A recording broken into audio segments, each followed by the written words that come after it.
Namun orang yang bermaksiat di dunianya, dia juga akan menyesal karena melihat dirinya atau merasakan pahit, perih dan pedihnya siksaan dari Allah Subhanahu wa taala.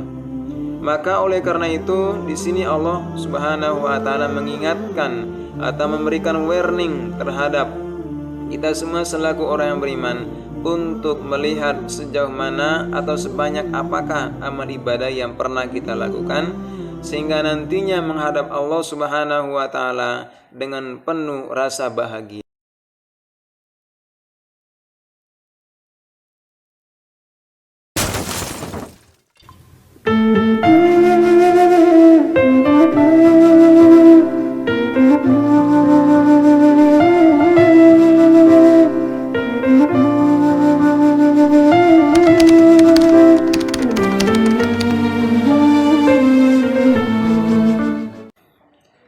Bismillahirrahmanirrahim.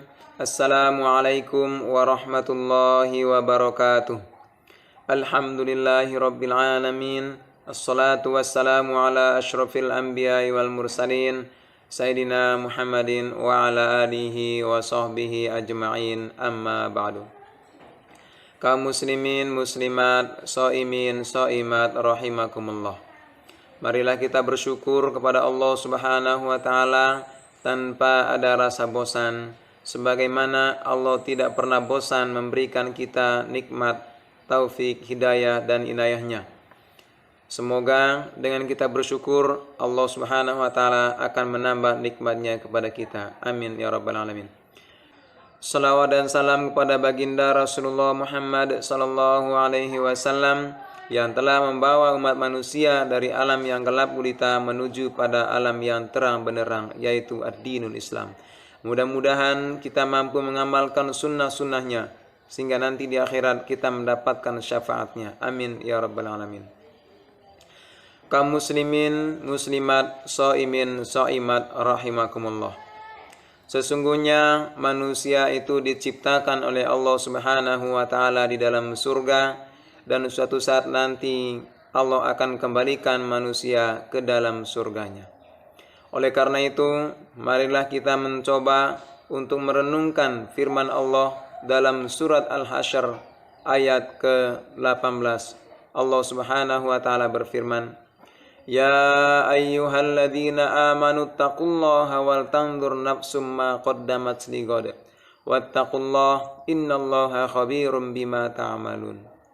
Ya ayyuhalladzina amanu, wahai orang-orang yang beriman. Kaum muslimin muslimat rahimakumullah.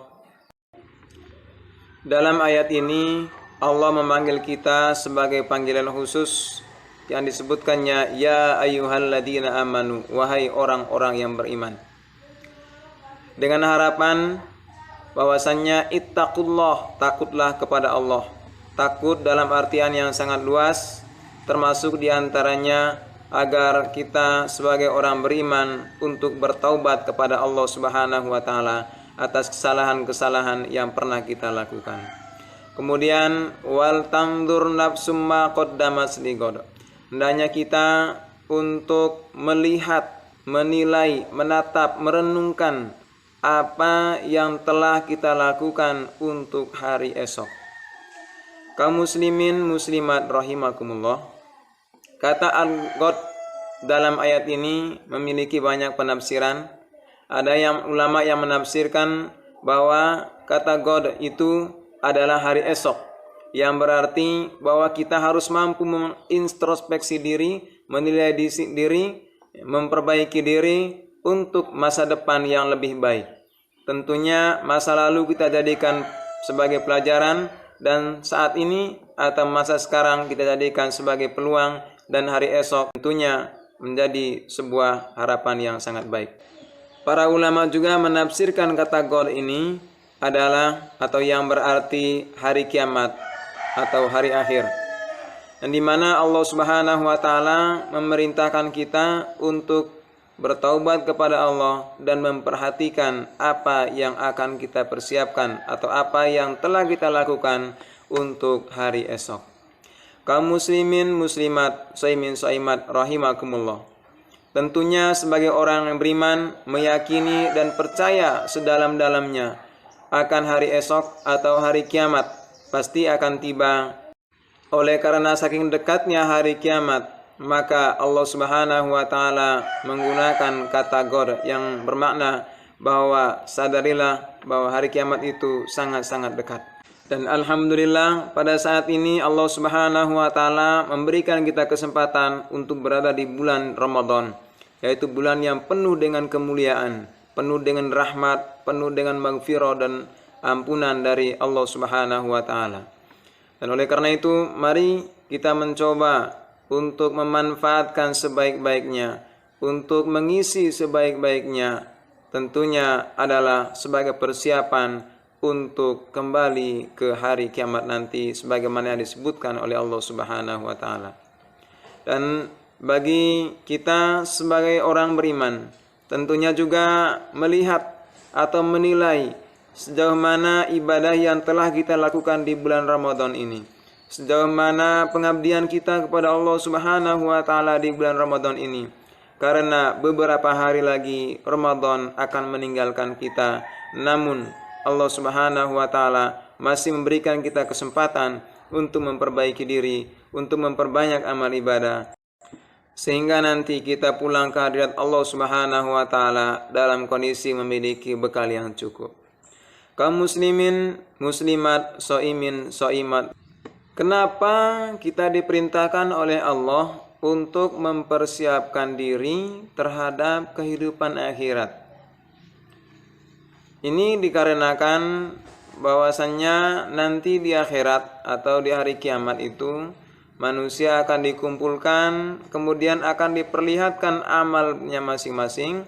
Ya, kemudian masing-masing manusia akan melihat bagaimana hasil jerih payah atau ibadah yang dilakukan oleh orang lain terhadap Allah Subhanahu wa taala. Maka disitulah timbul penyesalan yang sangat-sangat luar biasa. Orang yang taat kepada Allah di dunia, dia akan menyesal di hadapan Allah Subhanahu wa taala setelah melihat hasil atau pahala yang dimiliki oleh saudara-saudara di sekelilingnya lebih banyak, lebih baik, lebih menumpuk daripada pahala atau ganjaran yang diberikan oleh Allah padanya pada saat itu.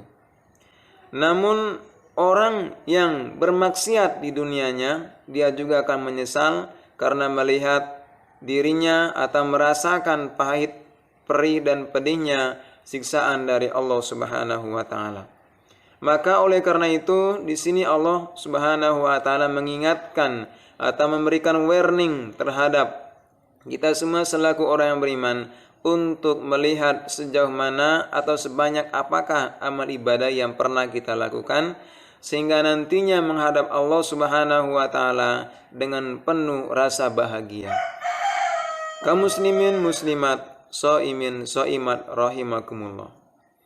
Maka penyesalan orang-orang yang telah meninggal dunia tersebut juga disebutkan oleh Allah Subhanahu wa taala dalam Al-Qur'an. Laula akhartani ila ajalin qarib fa asaddaqa wa akum minas sholihin. Ya Allah, kalau saja saya dikembalikan ke dunia dalam waktu yang sekejap saja, maka aku akan bersedekah dan aku akan menjadi orang-orang yang soleh. Jadi kaum muslimin, muslimat, shaimin, shaimat rahimakumullah. Mumpung Allah Subhanahu wa taala masih memberikan kita umur yang panjang, memberikan kita kesehatan, memberikan kita peluang untuk beribadah kepadanya, maka sebagai muslim yang baik, sebagai orang yang beriman, tentunya akan memanfaatkan nikmat tersebut untuk memperbanyak amal ibadah sebagai bekal untuk kembali kepada Allah. Dan apabila manusia hanya memperhatikan kehidupan dunianya atau hanya memperhatikan isi perutnya, maka sesungguhnya dia telah mendolimi dirinya. Kenapa demikian? Karena sesungguhnya isi perut hanya untuk membesarkan daging-daging kita, namun daging-daging tersebut nantinya akan menjadi santapan cacing tanah. Lalu yang menghadap kepada Allah adalah ruhnya kita. Lalu pertanyaannya, apakah ruh kita sudah sehat untuk kembali kepada Allah? Selanjutnya Allah mengatakan wattaqullah, takutlah kepada Allah, taatlah kepada Allah, kerjakan perintah Allah, tinggalkanlah larangan Allah. Seolah-olah Allah mengatakan salah satu cara kita untuk mempersiapkan diri akan hari esok, untuk mempersiapkan diri terhadap hari kiamat, yaitu dengan cara ketaatan kepada Allah Subhanahu wa taala. Innallaha khabirum bima ta'malun. Sesungguhnya Allah Maha mengetahui apa yang kamu kerjakan. Mudah-mudahan kita termasuk hamba-hamba Allah yang selalu memperhatikan kehidupan akhirat, tidak lupa terhadap kehidupan akhirat dengan kesilauan-kesilauan yang ada di atas permukaan bumi ini. Dan mudah-mudahan kita termasuk orang-orang yang mampu memfilter atau mampu membedakan mana yang diridhoi oleh Allah dan mana yang tidak diridhoi olehnya. Kemudian kita juga berharap agar kiranya Allah Subhanahu wa taala memberikan kita petunjuk, memberikan kita kekuatan untuk selalu memperbaiki diri kita agar ridhonya Allah kita dapatkan baik di dunia maupun di akhirat. Amin ya rabbal alamin. Demikianlah penyampaian kami pada saat ini. Semoga bermanfaat untuk diri kami sendiri dan kita semua. Semoga Allah Subhanahu wa taala mematikan kita dalam keadaan husnul khotimah dan menyelamatkan kita nantinya di alam akhirat. Amin ya rabbal alamin. Terima kasih atas perhatian dan mohon maaf atas segala kekurangan. Wallahul muwaffiq wal hadi ila sabilir rasyad. Assalamualaikum warahmatullahi wabarakatuh.